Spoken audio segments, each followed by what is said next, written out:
குறிப்பா பிரவீன் சக்கரவர்த்தி என்ன சொல்றாருன்னா, தாவேகா 2வது இடத்துக்கு வந்துருவாங்க, அதிமுக 3வது இடத்துக்கு போயிருவாங்க. தாவேகாவுடைய வாக்கு சதவீதம் அதிகமா இருக்கு, நாங்க கூட்டணி வச்சதுனால கூட எங்களுடைய வாக்கு சதவீதமே குறைஞ்சிருக்கு அப்படின்லாம் கூட அவர் பேசியிருக்காரு. ஆனா அதுல ஒரு 2 கருத்துல ஒரு கருத்து, தமிழகத்தை பொறுத்த வரைக்கும் பல ஆண்டு காலமாக இது ஒரு காங்கிரஸ் ஸ்டேட்டாக இருந்துச்சு. காங்கிரஸ் மாநிலமாக, காங்கிரஸை விரும்பக்கூடிய ஒரு மாநிலமாக தமிழ்நாடு பல ஆண்டு காலம் இருந்திருக்கு. இந்தியால மற்ற பகுதியில் காங்கிரஸ் வருவதற்கு முன்பே தமிழகத்தில் காங்கிரஸ் மிகப்பெரிய தலைவர். இன்னைக்கும் காங்கிரஸ் ஒரு கட்சி இருக்குன்னா ஒரு ஐடென்டி தலைவர்கள் பாத்தீங்கன்னா ராஜாஜி ஐயா ஆரம்பித்து காமராஜர் ஐயா வரைக்கும் நிறைய சொல்லிக்கிட்டே போலாம். இடையில முக்கியமான தலைவர்கள் எல்லோருமே முதலமைச்சர் நாற்காலியில் அமர்ந்திருந்தாங்க. இன்னைக்கு அந்த காங்கிரஸ் கட்சி எப்படி இருக்குன்னா, திரு பிரவீன் சக்கரவர்த்தி அவர்கள் பிரதிபலிக்கக்கூடிய காங்கிரஸ் கட்சியா இருக்கு. கூட்டணி ஒரு பக்கம், ஆசை இன்னொரு பக்கம். டெல்லியை பார்த்துக்கிட்டு இருக்கிறாங்க. டெல்லியிலிருந்து வரக்கூடிய தலைவர்களுடைய எண்ணம் வேறு மாதிரி இருக்கு, காங்கிரஸ் கட்சியினுடைய எண்ணம் வேறு மாதிரி இருக்கு.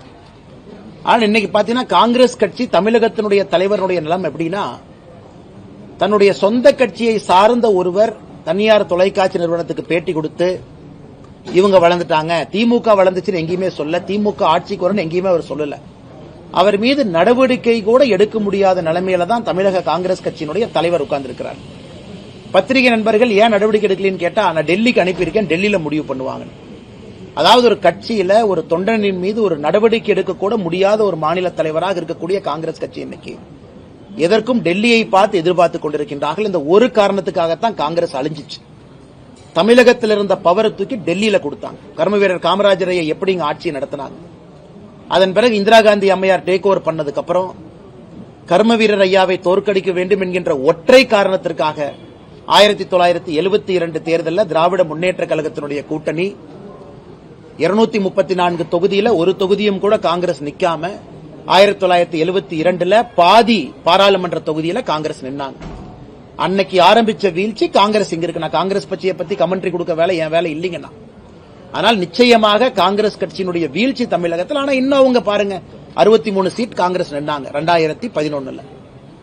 அதன் பிறகு 40 சில்லற சீட்டுக்கு வந்தாங்க. அதன் பிறகு 25 சீட்டுக்கு வந்துட்டாங்க. 60 சீட்ல நின்ன ஒரு கட்சி அதே திமுக கூட்டணியில வெறும் 10 ஆண்டுகள்ல இன்னைக்கு 25 சீட்ல வந்து நிக்குது. ஆனாலும் காங்கிரஸ் கட்சி இன்னைக்கு பேசும் பொருளா இருக்கு. காரணம், தேவையில்லாம பிரதமர் மீது வைக்கக்கூடிய அவதூறான பேச்சுக்கள் எல்லாம், பாராளுமன்றத்தில் ராகுல் காந்தி அவர்கள் செய்யக்கூடிய சில தேவையில்லாத விஷயங்கள் எல்லாம். அதனால இன்னைக்கும் பிரவீன் சக்கரவர்த்தி அவங்க சொல்றத சொந்த கருத்துன்னு தான் காங்கிரஸ் சொல்ல போறாங்க. அவர் சொந்த கருத்துங்க. ஆனா கேட்டா all India data analytics wing head அப்படிம்பாங்க. அதனால இது காங்கிரஸ் கட்சிக்கான பிரச்சனை. காங்கிரஸ் கட்சி எப்படி இருக்கு அப்படிங்கிற மக்கள் மன்றத்தில் என் கருத்தாக இதை நான் வைக்கின்றேன்.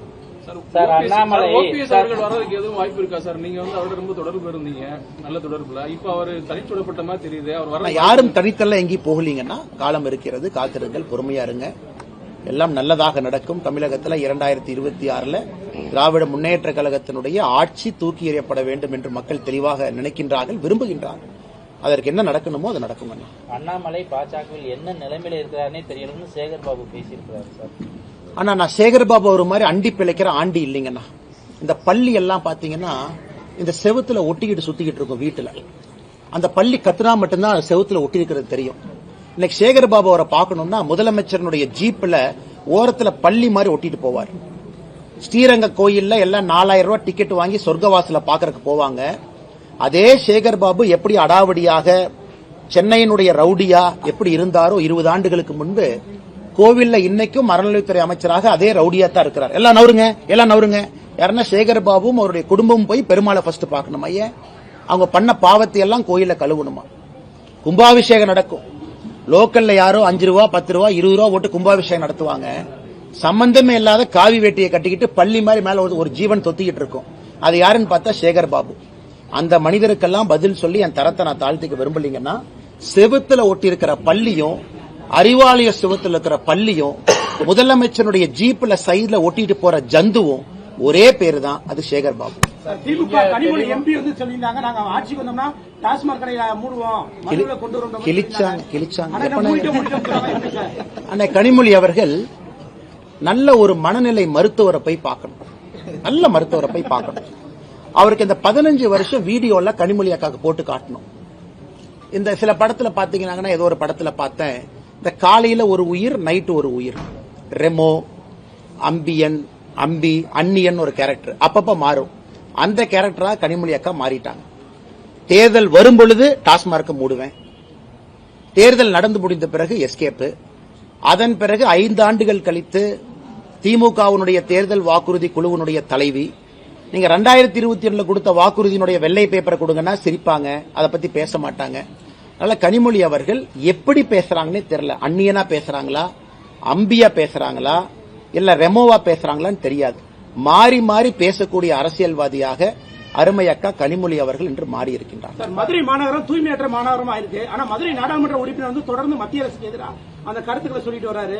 தமிழகம் வந்து கடைசி பொசிஷனுங்கன்னா இன்னைக்கு இந்தியாவில் 10 லட்சம் பேர் இருக்கக்கூடிய நகரத்துல இந்தியாவுடைய கடைசி இடத்துல மதுரை இருக்கு. ஆனா இதெல்லாம் தமிழ் சங்கம் பார்த்த ஒரு ஊர்.